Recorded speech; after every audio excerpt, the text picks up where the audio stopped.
Padre, del Hijo y del Espíritu Santo. Amén.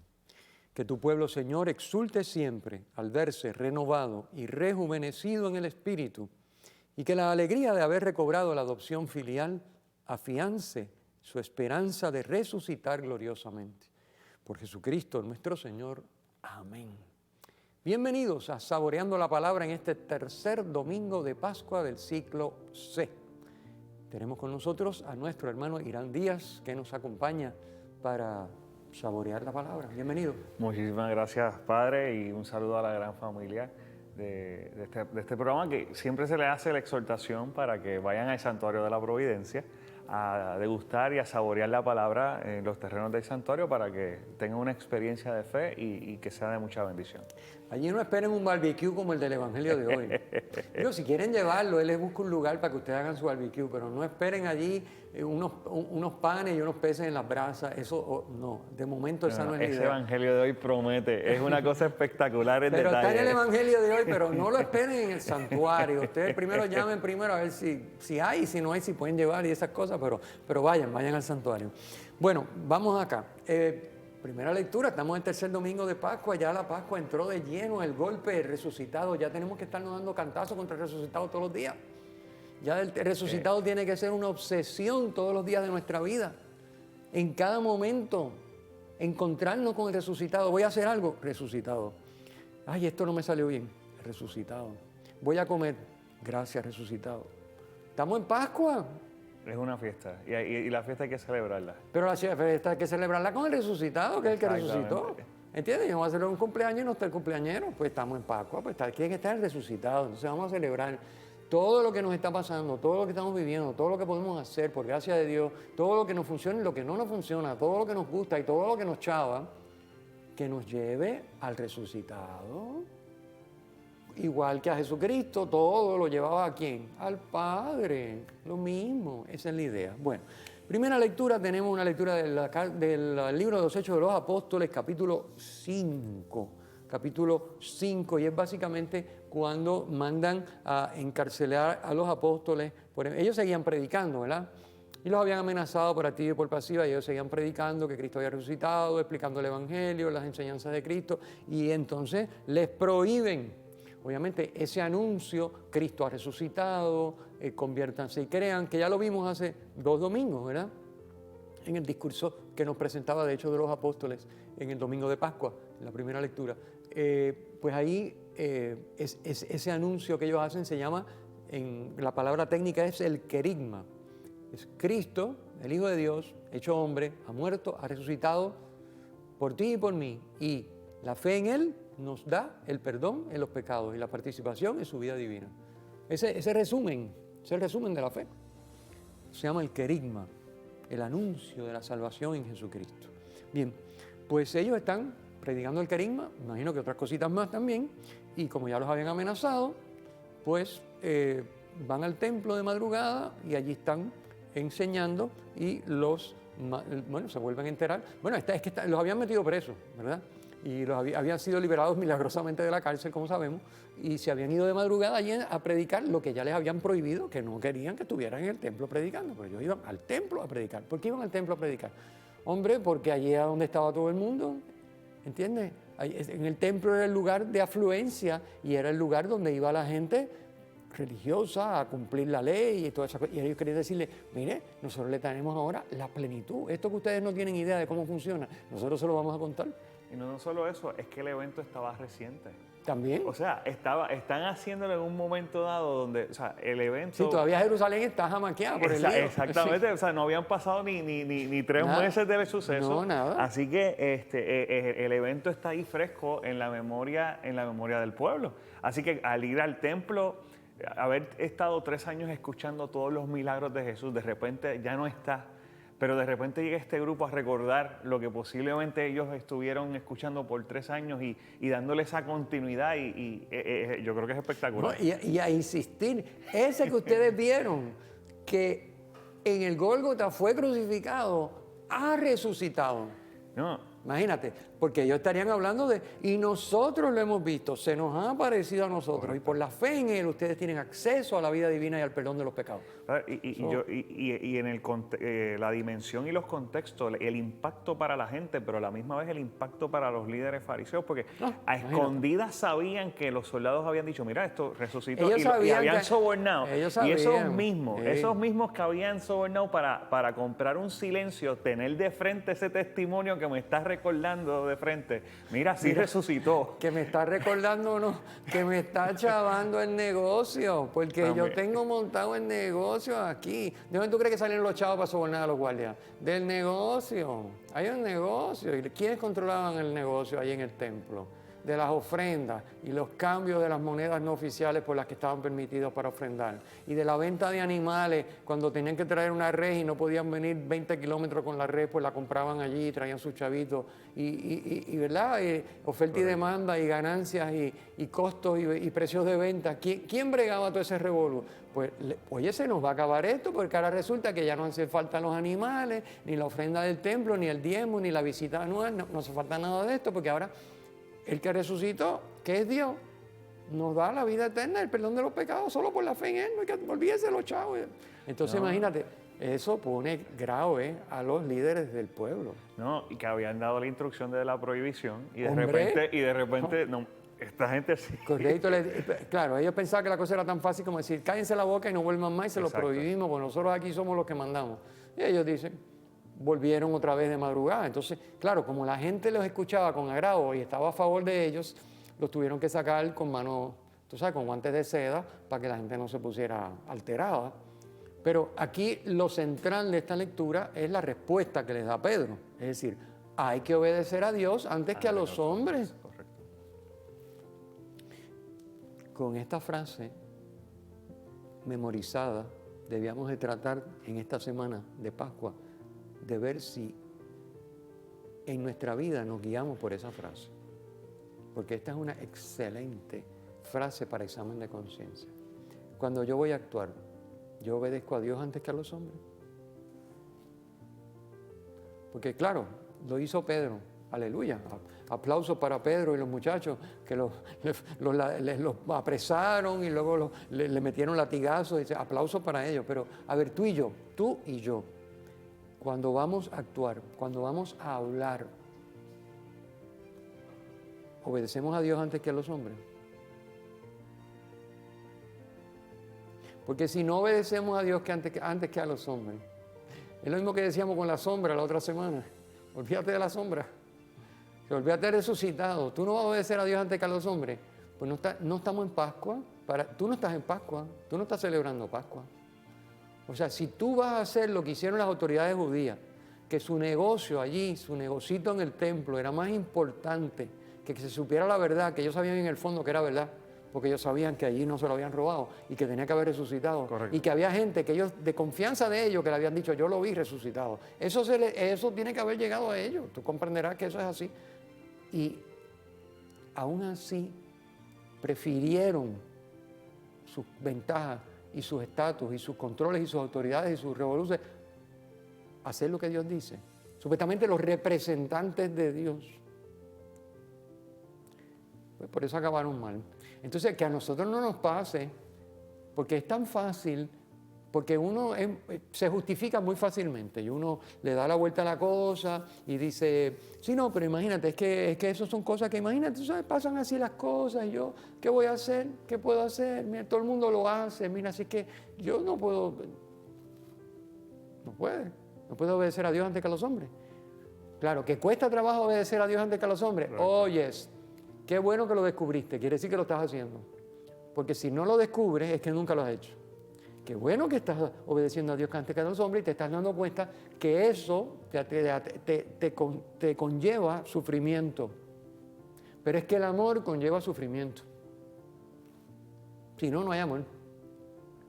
Por eso pare de sufrir es pare de amar.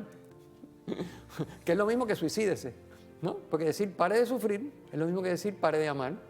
Y si yo paro de amar y ni amo ni me aman, me he suicidado en vida. Sigo vivo, sigo respirando, pero es un suicidio existencial. O sea que pare de sufrir es un suicidio existencial. Y como usted dice que amar es parte de ese mandamiento, por eso el primer mandamiento es amarás a Dios, primero obedecer a Dios antes que a los hombres. Claro. Padre, y quiero también poner en contexto, antes de pasar, ¿verdad?, para la próxima lectura, esa figura de Gamaliel, que concientiza en medio de revolución, porque es que nosotros lo leemos, pero es que aquello tuvo que haber sido un evento que jamaqueó los cimientos de toda la estructura, y cuando Gamaliel al final dice, bueno, no vaya a ser que, ¿sabes? La voz de la conciencia del Sanedrín habló en Gamaliel. Exactamente. Y dijo, ojo, cuidado, déjenlo, que si esto no es de Dios, esto no va para ningún lado, pero si es de Dios, cuidado. La voz de la conciencia, porque Dios nunca nos desampara, aun cuando obremos mal, siempre está ahí para decirte, oye, acuérdate, no te hagas daño, ten cuidado, mira lo que te dije.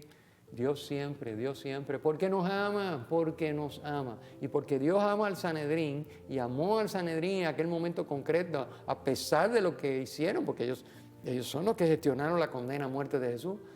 A pesar de eso, Dios los ama. Y por eso suscitó la voz de Gamaliel. Muy bien traído. Pasemos a la segunda lectura. La segunda lectura es una visión del libro del Apocalipsis, del famoso libro de los 7 sellos. ¿Por qué son 7 sellos? El número 7, plenitud. Número 7, perfección. Perfección. Está perfectamente sellado. Igual que son 7 iglesias, es la iglesia perfecta. Pues hay 7 sellos, es el libro que está perfectamente sellado. Acuérdense que el 7 es perfección.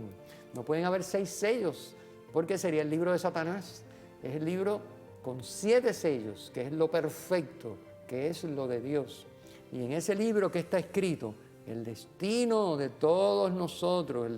¿Y quién es el único que puede abrir los 7 sellos y leer el libro? Es decir, ¿quién es el único que puede decir a este le toca esto? Las ovejas a mi derecha y las cabras a mi izquierda, y usted más adelante y usted más atrás, ¿quién puede hacer eso? El Cordero degollado. Una expresión hermosa.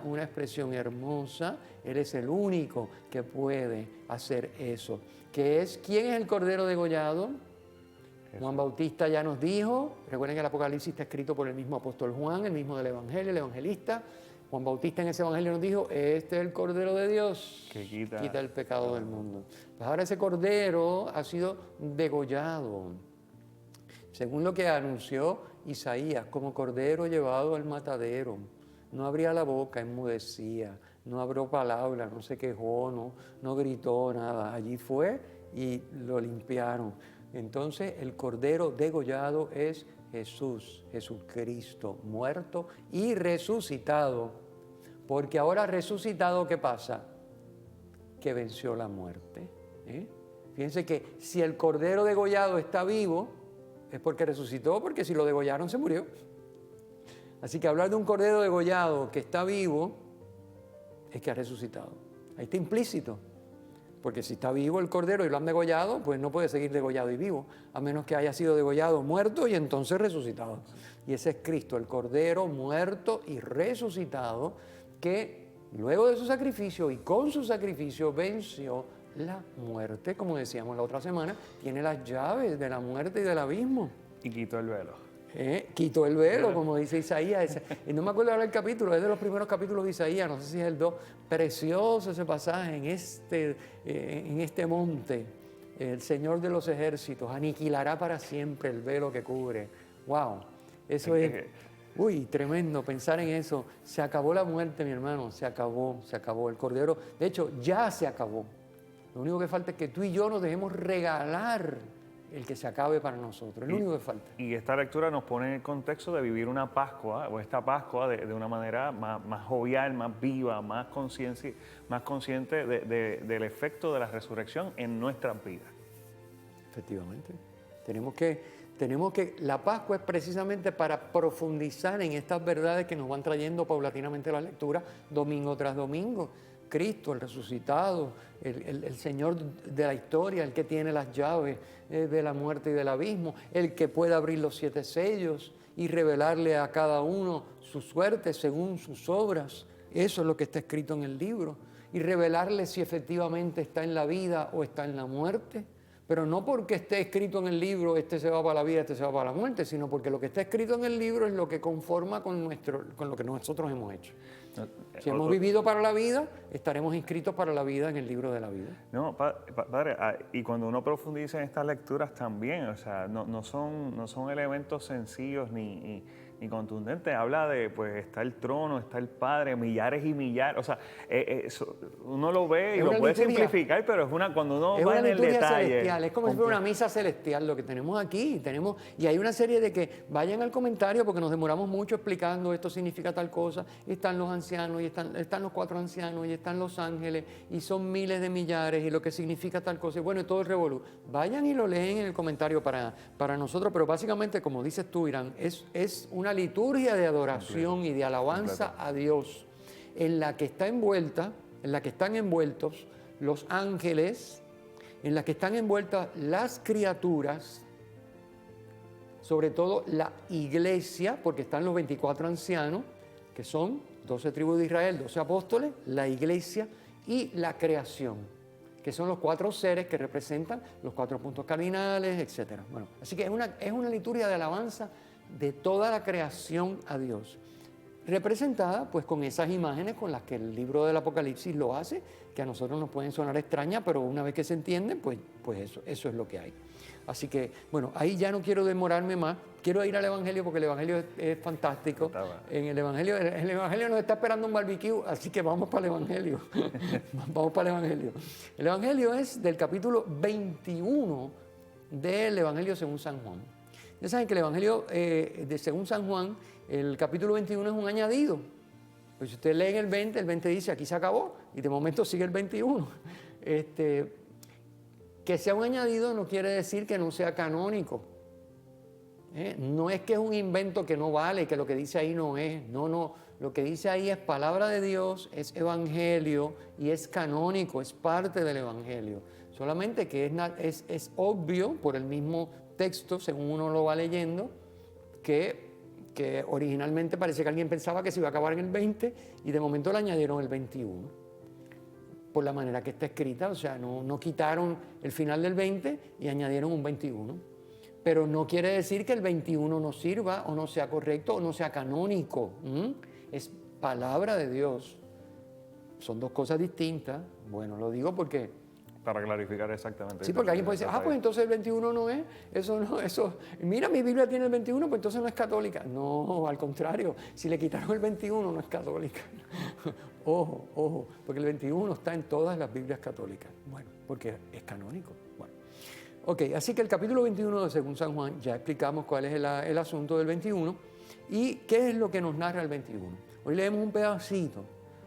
Y un pedacito que se puede dividir en 2 escenas. Primero, el encuentro con Jesús a la orilla del mar, y que incluye una pesca, y luego la triple confesión de Pedro. Eso es lo que incluye el capítulo 21, básicamente.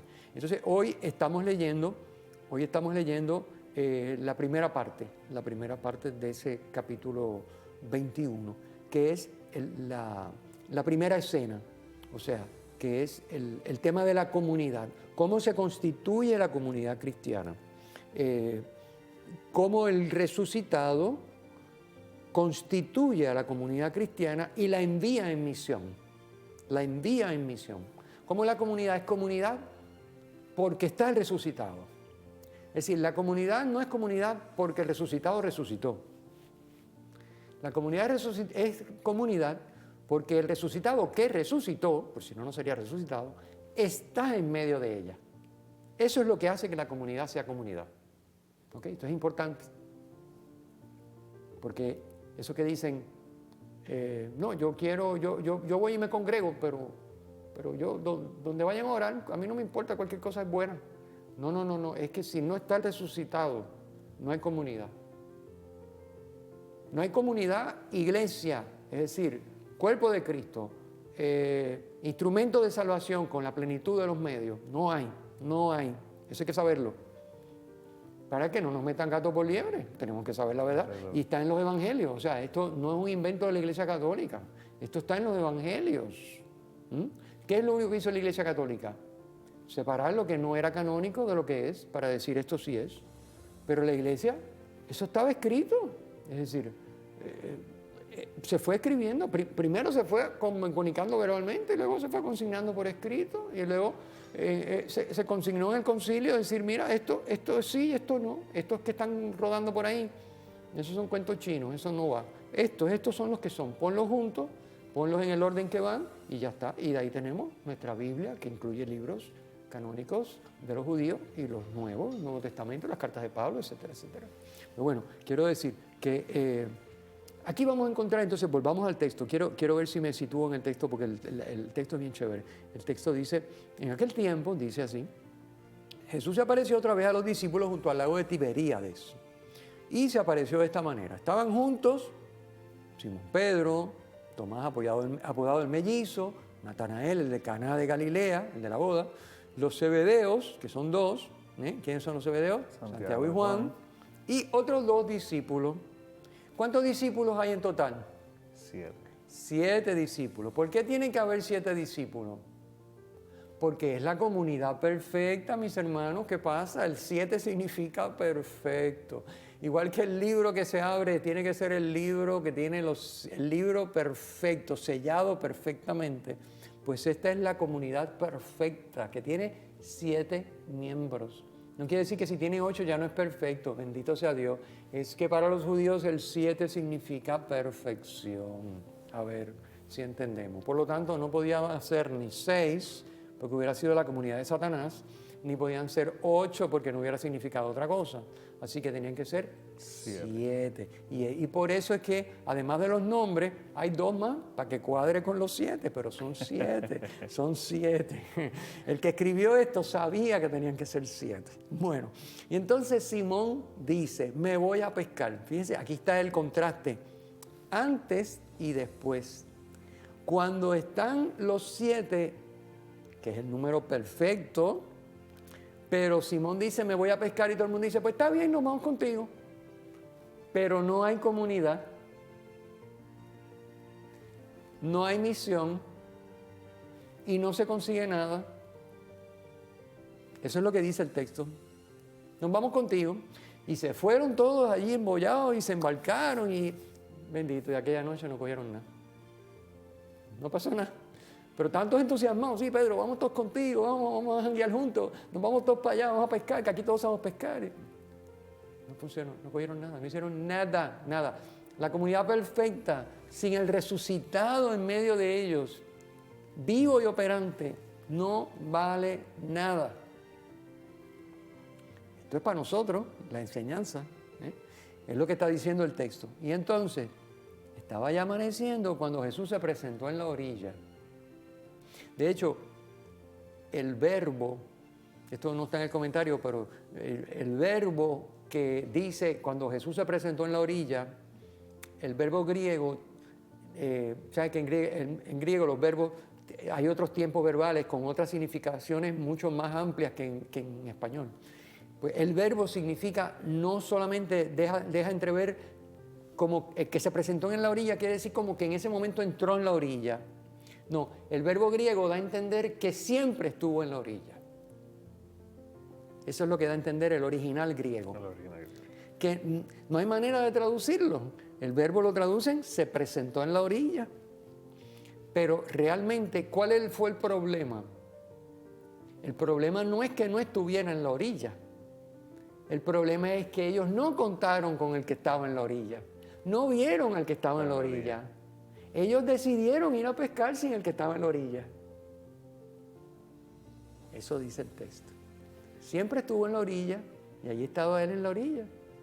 Y para colmo estaban ellos con un despiste tan monumental que dice, pero los discípulos no sabían que era Jesús.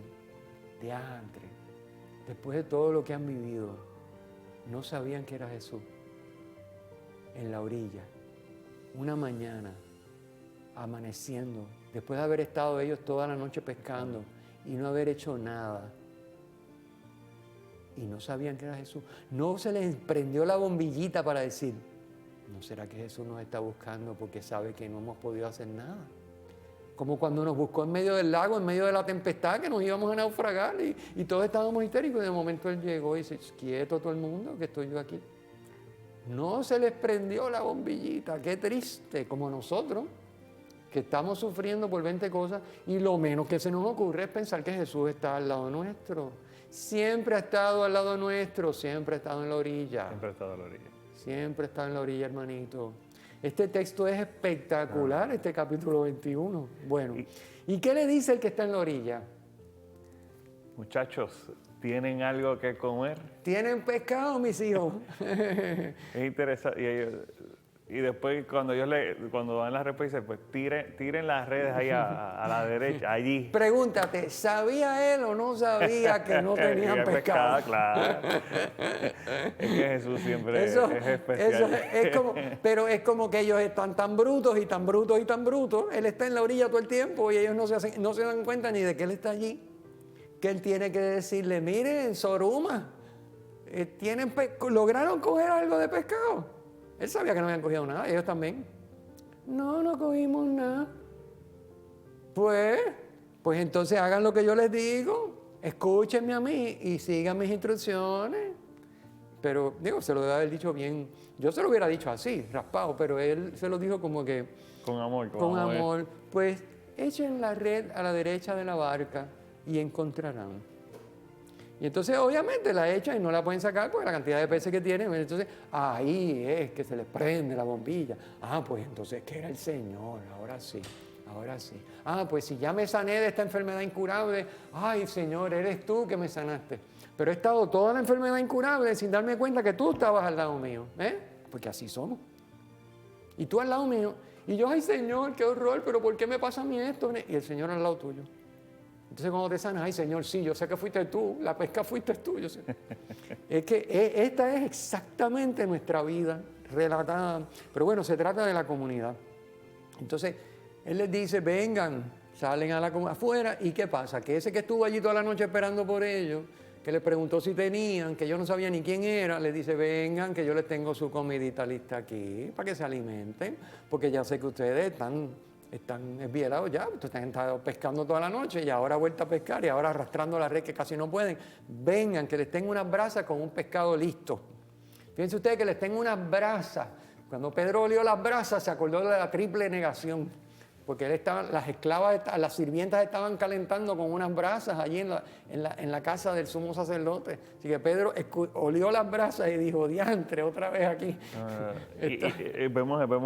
Comienza el acto de reparación. Y entonces, Padre, vemos que en las brasas tenía pescado y había pan, pero a la misma vez ellos les dice, traigan ustedes uno de esos pescados. Efectivamente. Eso es interesante. Corresponsabilidad. Sí, yo les tengo listo y yo les preparé las brasas. Pero ustedes, ¿qué van a poner ustedes? Traigan de lo que acaban de pescar. Eso es corresponsabilidad. Yo consagro el pan y el vino, pero el pan y el vino, yo les di el trigo. Ustedes hicieron el pan y me lo traen, yo lo consagro. Yo le di la uva, ustedes hicieron el vino, me lo traen, yo lo consagro. Es así como funciona. La misa es lo mismo, es esto mismo. Yo les doy, ustedes me traen y yo lo transformo. Y ahora eso alimenta a la comunidad. Porque recuerden que todo esto es la comunidad, los 7 simbolizan la comunidad. Pedro, cabeza y la comunidad. Y así lo estamos alimentando a la comunidad. Con lo que la comunidad consiguió y con lo que Jesús hace en, con y por la comunidad. Bueno, nos tenemos que despedir. Se acabó la pesca milagrosa, nos tenemos que despedir. Vayan a pacrisred.org, allí consiguen todo el material, programas, la descripción, en la descripción los enlaces al documento, etc. Damos gracias a Irán por habernos acompañado a pescar y a comernos el barbecue en la orilla junto con Jesús. Y a todos ustedes les agradecemos su sintonía y nos despedimos con la bendición. El Señor esté con ustedes. Y con tu espíritu. La bendición de Dios Todopoderoso, Padre, Hijo y Espíritu Santo, descienda sobre ustedes y les acompañe siempre. Amén. Amén.